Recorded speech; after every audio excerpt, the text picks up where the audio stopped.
I'm going to plug this little friend in just for visual effect. So, here we go. It's a lovely little slide projection, lovely. So I thought it should have a part to play, and I was going to show some slides, but I think actually I'm just going to show the blank space. I'm going to show the blank space.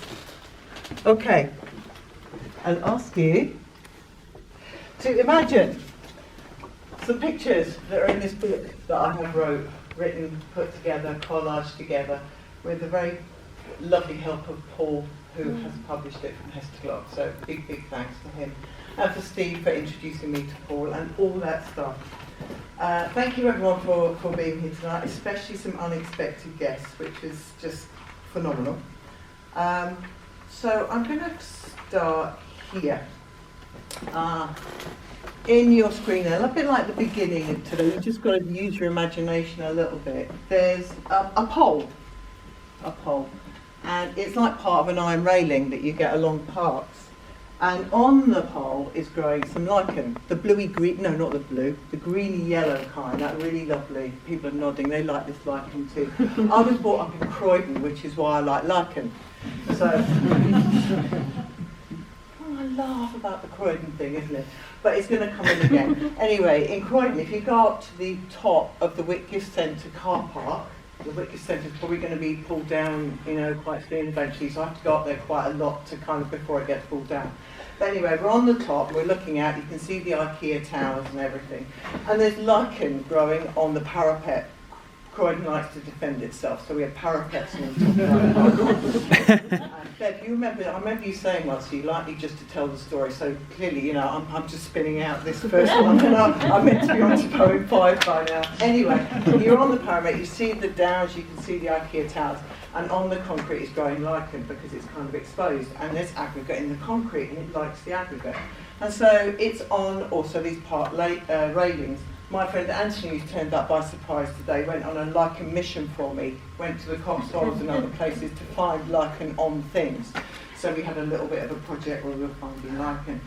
Anyway, cut to the chase, there's a poem next to the lichen. A ring of posies colonises the base of a postbox, deep-rooted in concrete. Distinctly, a crow caws off-right. A woman locks her front door on the 3rd storey, off left. She walks past a flag, lest we forget, tied to the railings. The postbox is listing to the right. It's raining again. A week later, cherry blossoms warm my back. Another woman, leading a small dog wearing a jumper with red, orange and pink pom-poms, shouts at a scooter on the pavement. He's wearing a high-vis West Sussex Highways vest. The postbox is now gloss fumy red in the sun. Only the hedgerow Cranesville, a lowland native, survived the sprucing. Lots of pictures of other things later. More like him. Excellent. So now, in your lovely space here, imagine we've got, when you're going along maybe in a car, then you'll know about this one, because we once had a project where we were driving to Devon, I think it was, and we were starting to count the number of brown signs on the side of the road. So one that, give you an idea about where to go and see and do things. Yeah, they're sort of like cultural signs, aren't they? Going to Bird World, for example, that kind of thing. Anyway, if you look closely at some of those signs, you will find that the lettering, because it's so culturally valuable and of heritage status, is starting to peel away. The lichen likes those little gaps and can form around the edges of those letters. Okay? So just a little picture there of Asian. Could be nation, could be national, trust possibly. Anyway, on to the words. Contaminants invade this pub wall. Cover up paint, peels, tiles, teapot brown, blighted. The pub looks tired, and I can see chairs on tables. Once flagged in white with a red cross, rosettes of spiny leaves now host this so-called dying breed. Home fans only.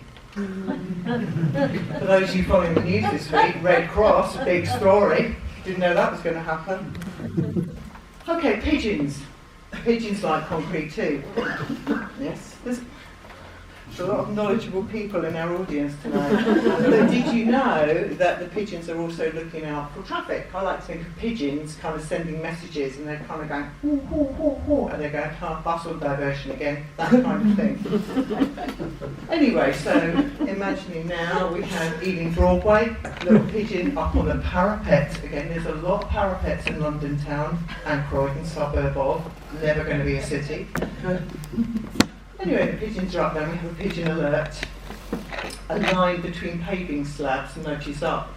Seeds germinate in mini hedgerows.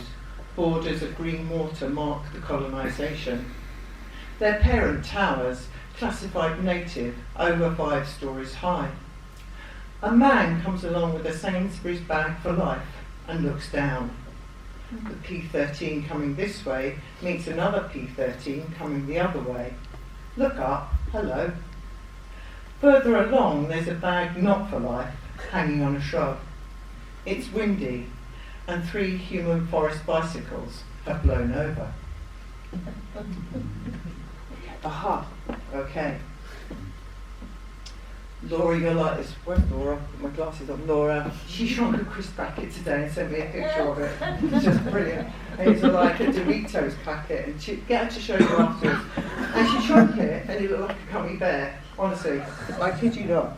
Anyway, please imagine in the window here, 3 gummy bears, 1 red, 1 orange, 1 yellow. We're not sure of their flavours. They are staring down, I think slightly sadly, possibly wistfully, at an outline of their own portrait, which is pinpricked. Possibly a shop window. Mannequins line up. Made hairless, these styrene scalps stare back. Nylon fringes them stiff. Please don't ruffle or stroke my hair as though it was attached. Knots would cry out, tugged with threats of a page-boy cut. Instead, make my face heart-shaped with synthetic fronds, unable to feel rollers spiked to burn curls into a girl. Prickling, I remember. Yeah, they did, didn't they? Anyone else get their head rollers spiked into their scalp? Anyway, just to cheer you all up, we now have public information documentary film, 1960s, Croydon features, and the planners have put up a big sign in this film saying, to make people happy. That was their vision. So, onto a little bit of nostalgia. Build a multi-story from licorice all sorts. Freeze rockets in orange squash. Crush chocolate limes into space dust. Shrink a crisp packet to golden wonder. Suck on a traffic light. This will make you feel better.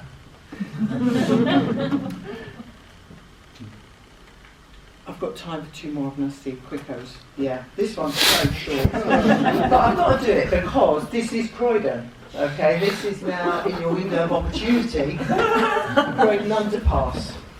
Blueprint from 1960 something when Croydon was going to be basically New Manhattan. And I've tried to put the New Manhattan in with adding some freaky fish. Because I think that fly kind of gives the vision. Or perhaps it's about sugarcoating. Perhaps all of this is about sugarcoating my memories. Dirty or tarnished aggregates can cause concrete dusting, the release of powders when the concrete moves or is being touched.